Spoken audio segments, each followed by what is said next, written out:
नमस्कार दोस्तों।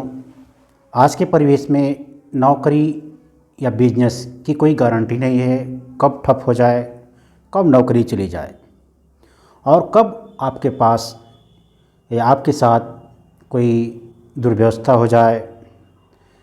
इस तरह आप समझ नहीं पाएंगे कि भविष्य में क्या है। भविष्य को कोई नहीं बता सकता कब क्या हो सकता है साथ में। इससे आप उभरने के लिए कैसे उपाय करें, किस तरह आप सोच सकते हैं कि अगर कुछ भी आपके साथ हो और तुरंत आप उससे उभर जाएं। इसके लिए आपको कुछ सोचने की ज़रूरत है। सोचने के लिए एक फंड, सोचना क्या होता है, आप इसमें एक फंड बनाना चाहिए आपको। इसी इमरजेंसी के लिए, जैसे आपकी नौकरी चली जाती है या तो कोई आपके साथ दुर्घटना हो गई, किसी के परिवार में कोई बीमार पड़ गया, आपके परिवार में कुछ भी हो जाता है, तो उससे उबरने के लिए आपको एक फ़ंड बनाने की ज़रूरत होती है। उस फंड को हम इमरजेंसी फ़ंड कहते हैं। जैसे आप नौकरी कर रहे हैं, आपकी नौकरी छूट गई, मान लीजिए आप 3 महीने के लिए नौकरी से निकाल दिए गए। अब 3 महीने कैसे खर्च करेंगे, कहाँ से पैसे आएगा कि उसमें 3 महीने अपने पूरे परिवार को चला सकते हैं। तो उसको मैनेज करने के लिए आप हमेशा इमरजेंसी फ़ंड बना के रखिए। इमरजेंसी फ़ंड, इसको कैलकुलेट कैसे किया जाता है इसको भी जान लीजिए। इमरजेंसी फ़ंड कैलकुलेट करने के लिए आप हर खर्चे को जोड़ लीजिए। जितना भी आप महीने में खर्च करते हैं सब कुछ, चाहे रूम का भाड़ा हो, चाहे जितना भी पेट्रोल जलता हो, सारा कुछ, बच्चों की पढ़ाई का खर्च, सबको एक महीने में जोड़ लीजिए। इसको कंटिन्यूअस 3 महीने तक जोड़ के देखिए, एक महीने में आपका रेशियो कितना आ रहा है। इस तरह आपको पता चल जाएगा कि एक महीने का खर्च कितना है।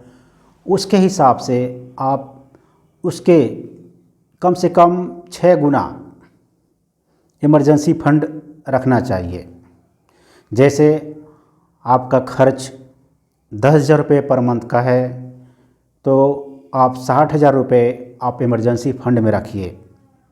इमरजेंसी फ़ंड घर पे रखने की ज़रूरत नहीं है, उसको सेविंग अकाउंट में डाल दीजिए। उसमें भी आप 30,000 रुपये ऐसे रखिए कि उसको हम तुरंत निकाल सकें, मात्र 1 घंटे के अंदर उसको हम निकाल सकें।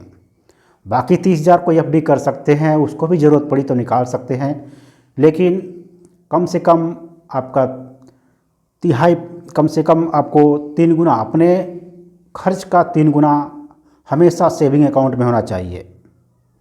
बाकी का पैसा आप एफडी कर दीजिए, चलेगा, लेकिन अपने कमाई का या अपने खर्च का, अपने कमाई का छोड़िए, अपने खर्च का 3 गुना आप इमरजेंसी फ़ंड रख सकते हैं।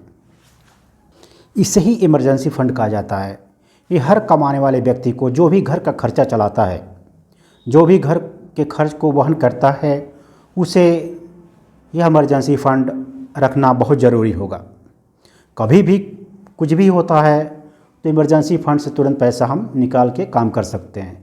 जब आपका काम हो गया तो फिर उस इमरजेंसी फ़ंड को, जितना पैसा था उसको फिर से भर दीजिए। ये पैसा आप ही का है, आप ही काम आएगा, लेकिन उसको हमेशा बरकरार रखिए इमरजेंसी फ़ंड को, कि ज़रूरत के अनुसार कभी भी आपको काम आ सके। इसी को इमरजेंसी फ़ंड कहते हैं और सबके लिए ज़रूरी है। इसको आप अपने जीवन में अपना लीजिए कि इमरजेंसी फ़ंड या तो